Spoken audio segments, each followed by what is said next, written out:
Welcome to the Man of Recaps. This is Rogue One, a Star Wars story. Rogue One takes place just before the original Star Wars, Episode 4, A New Hope. It starts with Director Krennic of the Empire visiting Galen Erso, an engineer. It's like, hey man, you want to come help us build the Death Star? And he's like, not really, but I guess I don't have a choice. But he sent away his daughter, Jyn Erso. She hides in the rock basement until she's picked up by rebel leader Saw Gerrera. Years later, sexy rebel guy is on a mission. He finds out that an Imperial cargo pilot defected with news of the Death Star, but he was picked up by Saw Gerrera. Anyway, it's Jyn Erso, all grown up. She's an Imperial prisoner, but the rebellion comes and busts her out of there. They want to talk to the defecting pilot, but Saw Gerrera left the official rebellion and formed his own rebellion, so they're not on good terms anymore. They're hoping Jyn can talk to him since they're old friends. Also, the message the pilot has is apparently from the lead engineer on the Death Star, her father, Galen Erso. So Jyn's like, okay, visit Uncle Saw, rescue my dad, I'm in. So they're heading off. They've also got this Imperial droid who's reprogrammed. He's real sassy, but Sexy Guy is given a secret mission not to rescue her dad, but to assassinate him because, he's too dangerous to be left alive. Anyway, they fly to some planet and it's like, man, how are we going to find Saw Gerrera? He's very underground.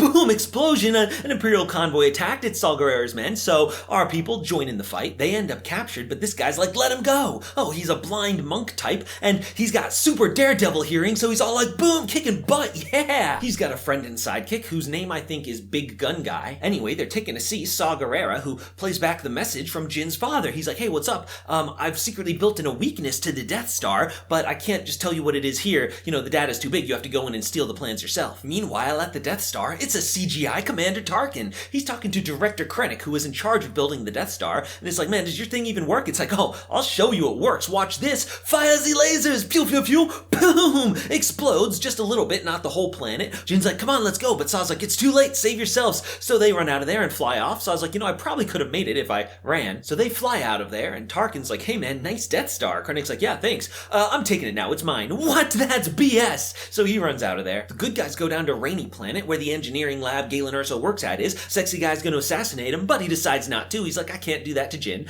Krennic is there talking to him because he knows it was him who sent the pilot to defect. But the rebellion flies in. They've got orders to shoot up the whole place. So Jyn comes in. She's like, father. It's like, what? But boom, explosion. Krennic gets out of there, and Jyn goes to her father and talks to him one last time before he dies. But then on Lava World, Darth Vader has built himself a spa. He's like, Krennic, this better be good because you interrupted my bath. Krennic's like, hey, Tarkin stole my Death Star. Can I have it back? Darth Vader's like, no, I'm going to choke you out and make a choking pun. Ha. So Jyn's trying to convince the rebellion that they need to go steal the Death Star plans, but everyone's divided and scared. So she gives an impassioned speech about rebellions are built on hope. And it's like, hey, nice speech, but we're still not going to do it. Sorry. So she and Sexy Man go in for an unauthorized mission, and they call themselves Rogue One. It's the title of the movie. Yeah. So the plans are being held on beautiful beach world. They sneak in there and their friends outside blow some things up to cause a distraction. Plans are on a hard drive on these giant server towers, but the stormtroopers are coming, so Sassy Droid holds them off with a heroic last stand. The power goes out though, so Jyn has to jump onto the servers and grab the hard drive the old-fashioned way. Jyn climbs to the top where she can transmit the plans, but Krennic comes up. Unfortunately, instead of shooting her, he starts monologuing and gets shot himself by Sexy Guy. Outside, the pilot's setting up communications, but he forgets to flip the on switch, so Blind Guy's like, oh, I'll do it, no problem.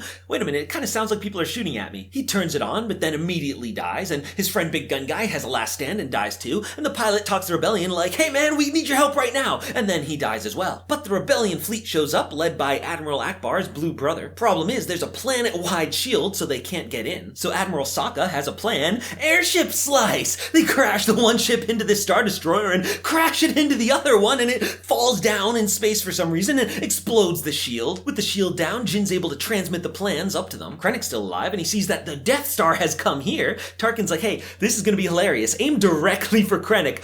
Boom, boom, taken out. The rest of the planet's exploding too, so Jyn's like, hey, Sexy Guy, you wanna make out? And he's like, oh, what? No, I'm not really into you like that, but we'll hug it out as we die. Rebellion's like, oh dang, we gotta get out of here, so they start to retreat. But it's an Imperial Star Destroyer. Darth Vader's here, come to join the party. The rebels transfer the Death Star plans to this floppy disk, but as they're trying to bail, the door is stuck, and down the hallway, it's Darth Vader. Darth Vader is a beast. He's got God mode on, deflecting all the lasers, grabs a guy with the Force, slams him into the ceiling. Oh man. They manage to hand off the disc right before Vader gets there, and they bail on the ship, narrowly avoiding Vader's grasp. Now that is the ship from the original Star Wars, meaning that on board is a CGI Princess Leia, and that's how Rogue One comes to an end.